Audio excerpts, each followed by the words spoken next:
So we're looking at this whole human risk paradox thing, right? I mean, it's like training gives you knowledge, but doesn't really, you know, shape Yep, behavior under pressure. that's right.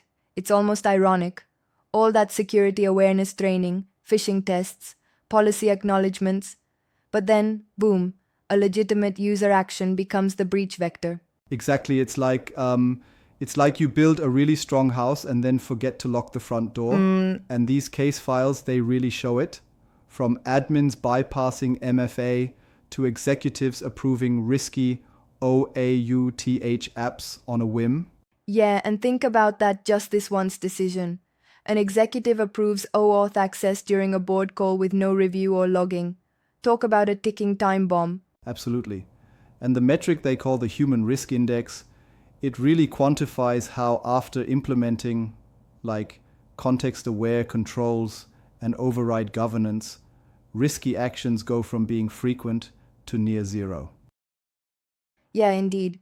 I mean, it almost feels like you're saying the controls, if implemented right, can actually force a change in human behavior under pressure. But can we really rely on that?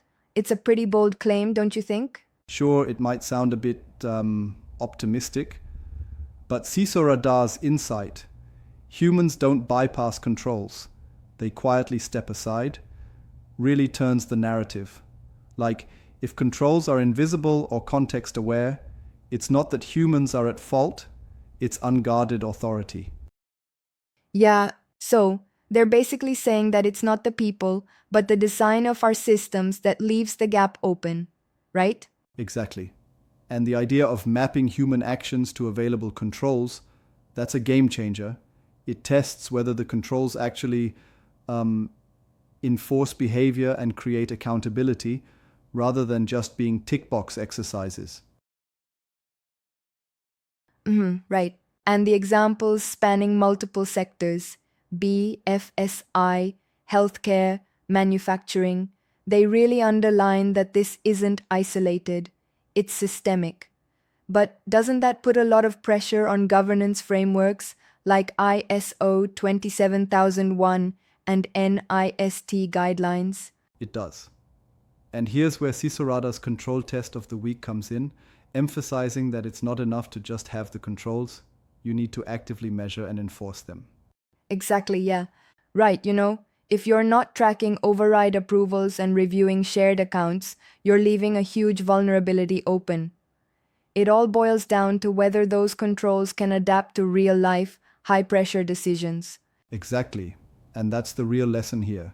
People aren't the weakest link, it's the unguarded authority.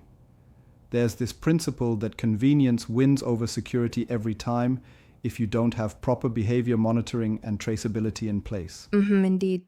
And honestly, it makes you wonder how many breaches occur, not because employees are dumb, but because our systems allow them to make risky decisions without checks. Absolutely. Boards really need to demand dashboards that show human risk metrics, override governance, and executive action visibility. Without that, you're just firing on all cylinders without a safety net. Yeah, definitely. This discussion really puts into perspective how digital trust by design means rethinking not just training, but the actual behavioral controls around human authority. Exactly right. It's a holistic approach, transforming human behavior into a measurable and governable cyber risk. Fascinating stuff. It really challenges the old notion that training alone is enough.